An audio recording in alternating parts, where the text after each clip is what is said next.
Well, hello everyone, it is Matzy Gaming HD here, back with a very different video, and with F1 2016 being, it's actually midnight on Wednesday or Thursday morning when I'm recording this, so the game is being released tomorrow. So, what I'm going to talk about now, obviously with the lead up to the new game being released tomorrow on the 19th of August, I'm actually here going to discuss the past F1 games and what Codemasters need to do to make F1 2016 a success. Okay, so starting off, now I'm actually going to be reviewing each game on all the good points and bad points about it and what everyone felt about it on release day. So, the first game was F1 2009. I mean, of course, it wasn't really part of the franchise that we are currently in, but it was 2009 where Codemasters first got the license, and I think whilst Codemasters prepared to do a proper game for the first time, they wanted to release a game. I'm not sure if it was them that wanted to do it or whether FOM told them to, but what Codemasters did with this was a very good thing to do, because they weren't going to get the game prepared for like at that time generation of consoles, which was like Xbox 360 and PS3. So I guess I thought, why not produce a game for PSP or Wii?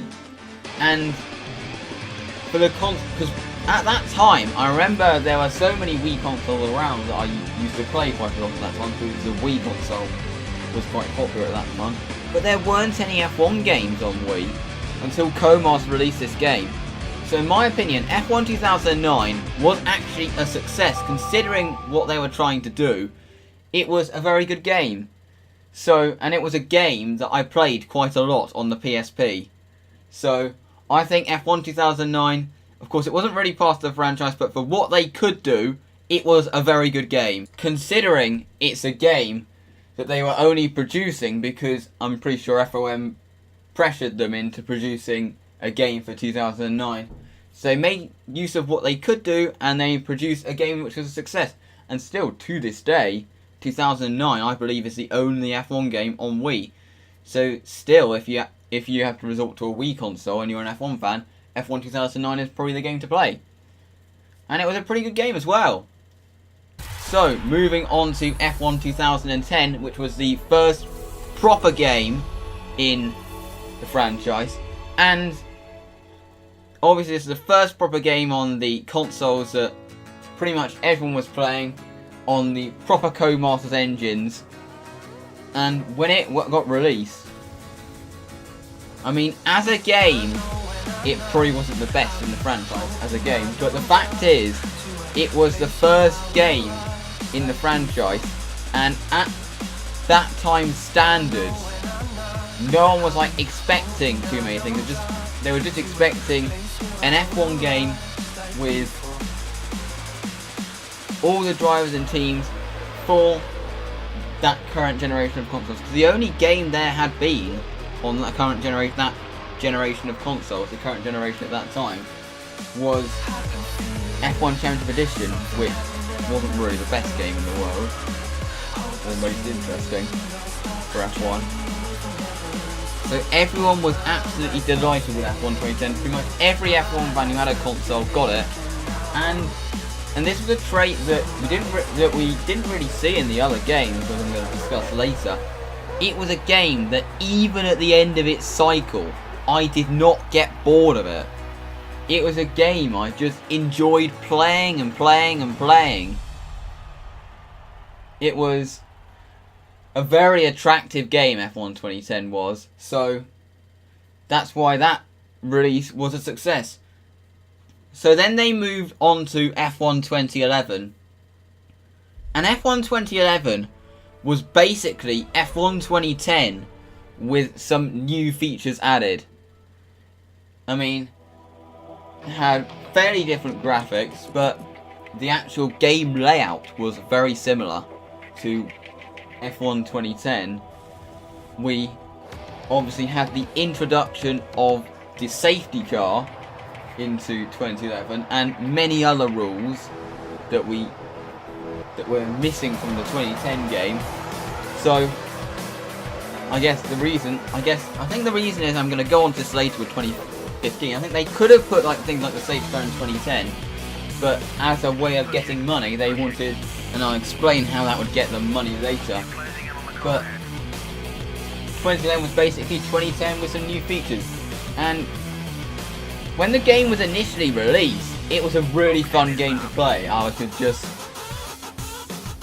spend all day playing it, but after a while, I mean, I wasn't really utilising the online features at that time. It just got a little bit boring. I'm not sure what it was. It just was a game that's easy to get bored of, 2011 was. So I don't really think 2011 really was as much of a success as its predecessor. But on the whole, it was a good game. I think I would have probably found it more enjoyable if I utilised the online features. So moving on to 2012. Peggy 3. And 2012, there were some downfalls. Of course, 2012 was a game famous for having a ludicrous penalty system, and that was probably the main downfall of the game. I mean, apart from that, the game was pretty good. The online was stable, and it was a game I really enjoyed playing. I mean, I'm not sure what it was about 2011, but 2012 kind of brought back that attractive nature that 2010 had. So, I think 2012 was a good game.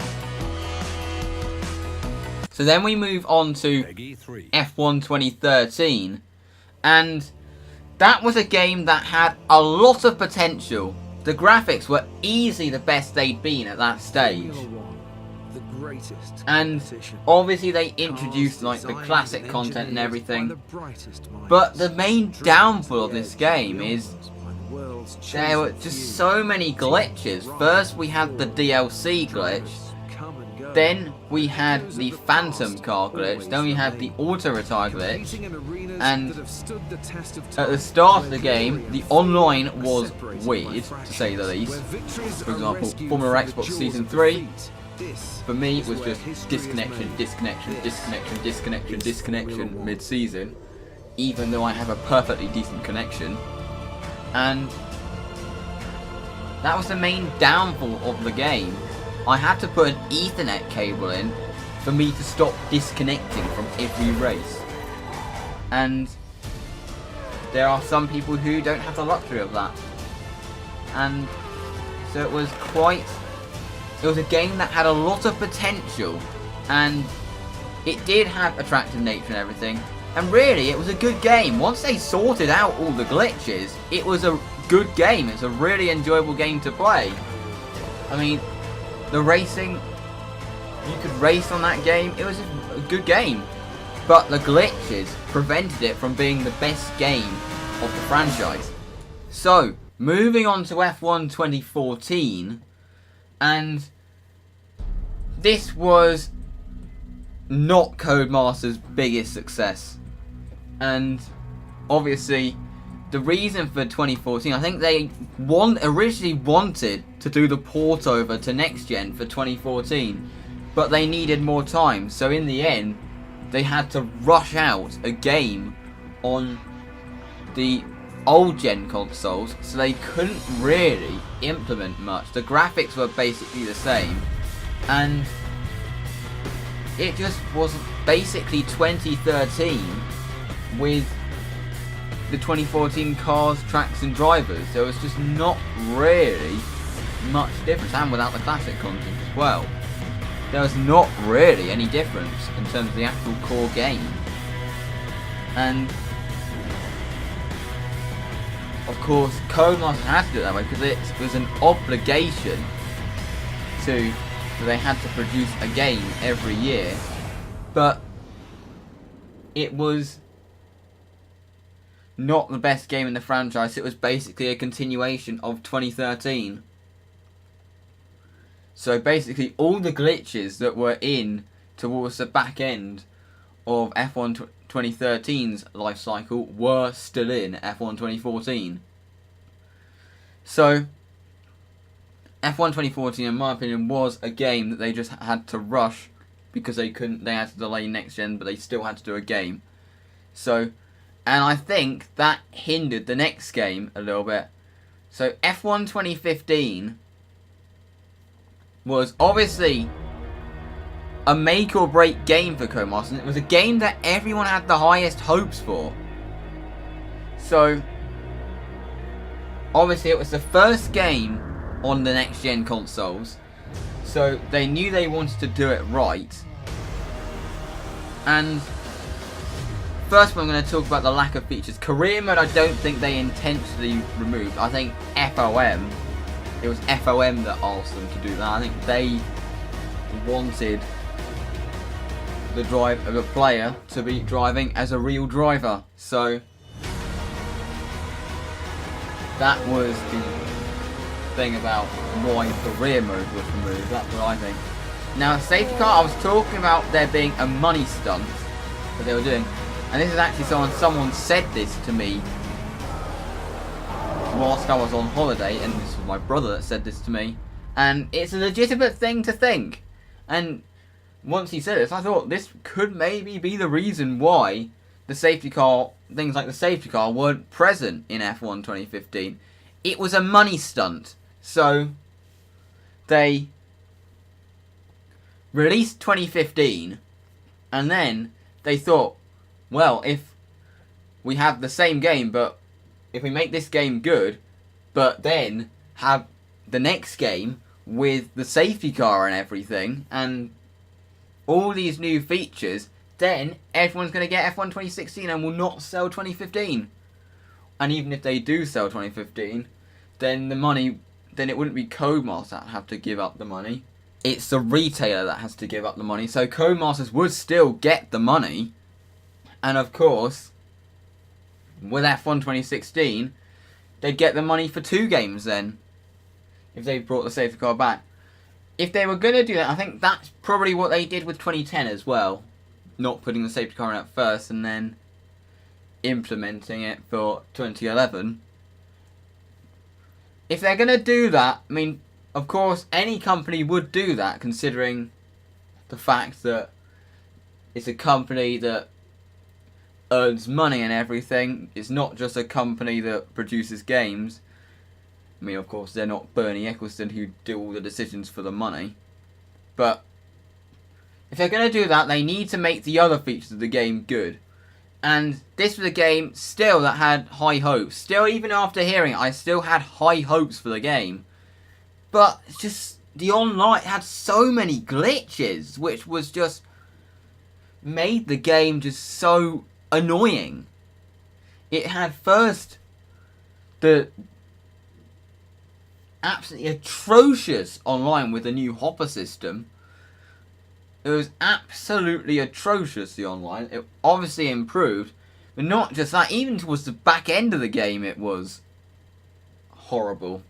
Or not horrible, but it had this glitch. I mean, some people would say, well, you cut the corners then. But the glitch, it resulted in me and many others getting disqualified from races. Me, a lot of the time. Where basically what it was, it seems to be that the lobby that detects corner cuts, and this is a glitch I call the lag cut glitch, where basically you don't cut a corner much, but the lobby detects that thinks that you've cut the corner because it detects it from the lobby rather than your game sending the information. Of course, that wouldn't take lag into account. So if you lag across the corner, then it thinks you've cut. And then it, instead of giving me a warning, which it should do if it was just a simple slight cut, it gives me like an instant 5-second time penalty, and eventually a disqualification is unavoidable. So that was the problem with F1 2015. It just had so many glitches. I think the biggest downfall for 2015 and the biggest mistake Codemasters made was that they released it in an earlier slot. If they released it in their usual September-October slot at that time, then they would have had more time to iron out these issues. Then they would have been able to sort the issues out, and we would have got a better game. Because the game that was released, I mean, I didn't play online that much, but it just felt, from what I saw on YouTube, it just looked unfinished. So that is F1 2015. So now I'm going to rank the games in terms of how much of a success they were, and how much, based on so many things, based on like how much of a success they were, and how good the game was. So I'm going to rank it from bottom to top. So at the bottom, I would put F1 2014. I mean, it wasn't Codemasters' fault that this game was such a failure, but it just didn't have the impact. I mean, if you were a thoughtful person, what you would have done was just release the 2014 content as DLC for 2013. But of course, Codemasters wanted to produce a game, and FOM have an obligation to have given them an obligation to produce a game every year as well. So they had to produce it as a new game, to pass it off as a new game, and it was just not a success. It just wasn't any upgrade from 2013.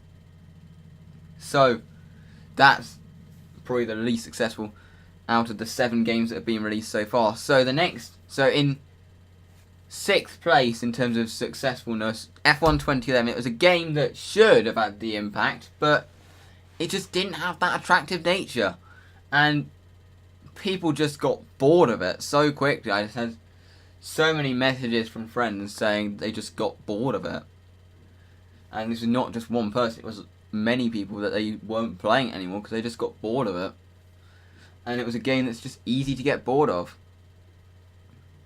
And so in 5th place I would put F1 2015, and